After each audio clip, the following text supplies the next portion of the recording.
1947 baseball season. And what a season it was, I think.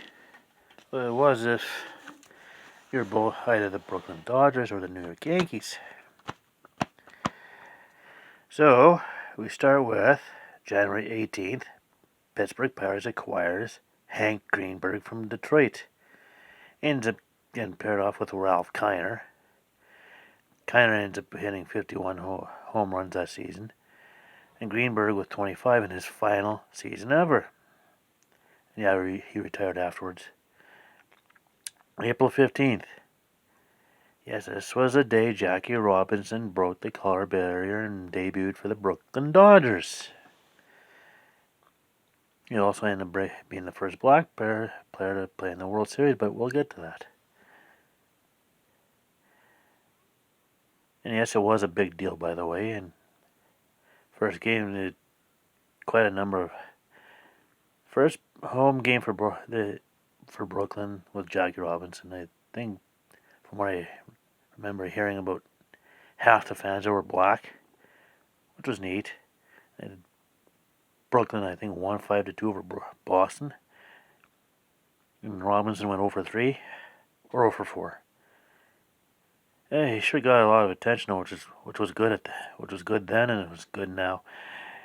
Anyways,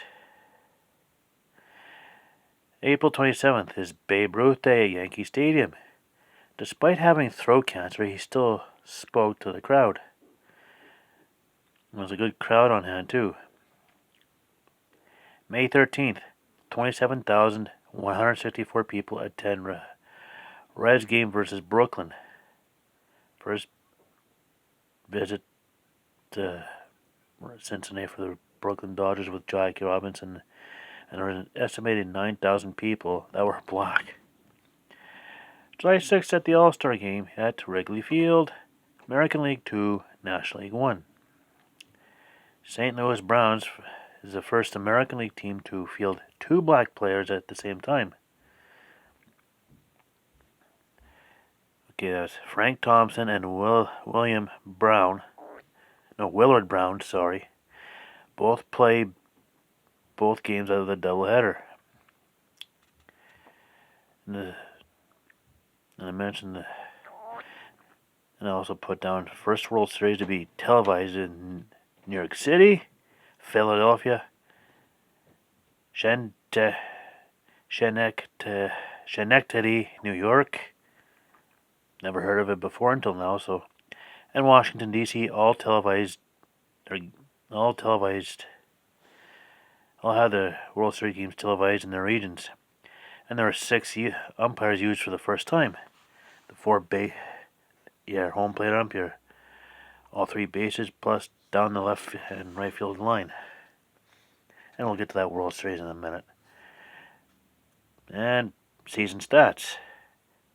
In the American League, it was a Ted Williams show, as he finished first in the American League with a .343 average, 32 home runs, and 114 RBIs. Pitching in the American League, Bob Feller of Cleveland, 20 wins, led the American League.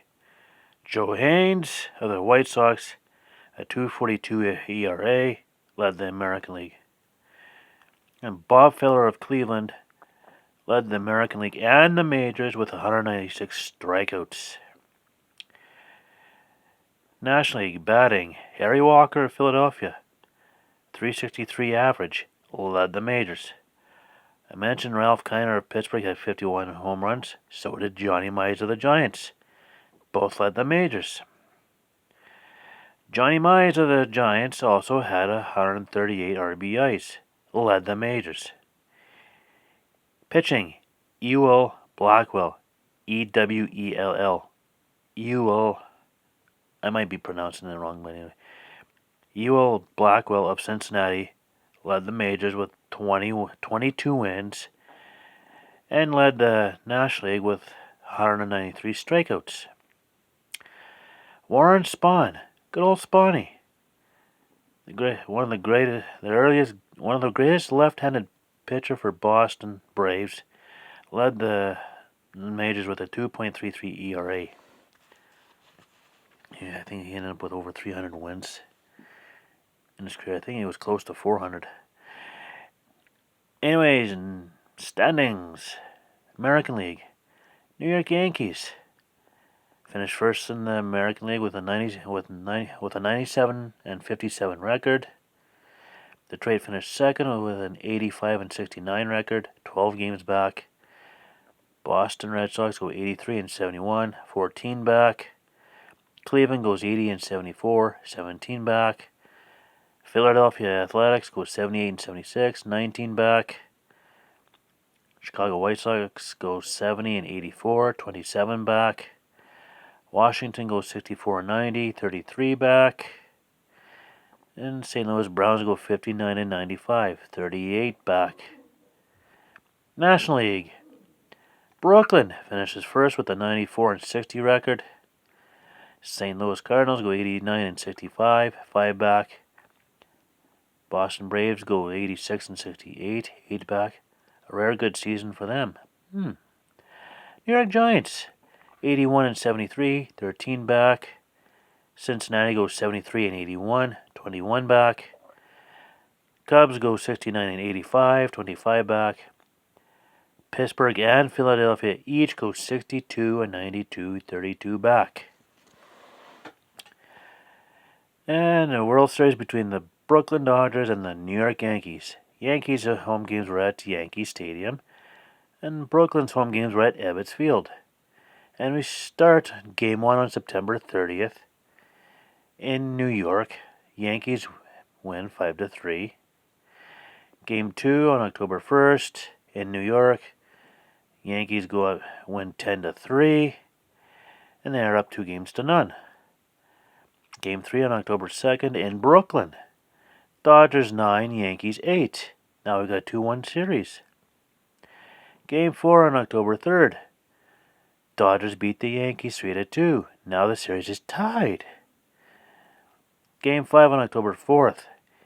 In Brooklyn. Yankees 2, Dodgers 1. Yankees are up 3-2 now. Game 6 on October 5th. In New York. Dodgers 8, Yankees 6. Now we got a series tied at 3. Game 7, October 6th, in New York, Yankees 5, Brooklyn 2. The Yankees win their millionth World Series. Well, not really millionth, but it sure seems like a... They did, and I'm going to go look and add this up, and... See, there's a 3, 6, 9... 11th World Series. Jesus. 11 World Series. All since 1920. When they got Babe Ruth from the Red Sox. Wow. That's... Oh, geez. 28 seasons, I think. 11 World Series in 28 seasons. That's pretty impressive. Considering prior to 1920, they had never been to the World Series. Anyways. Yeah, the Yankees were damn good then. Tomorrow is the 1948 season. Will we see the Yankees and Dodgers again? Or will it be somebody else tomorrow? Well, stay tuned for tomorrow's video.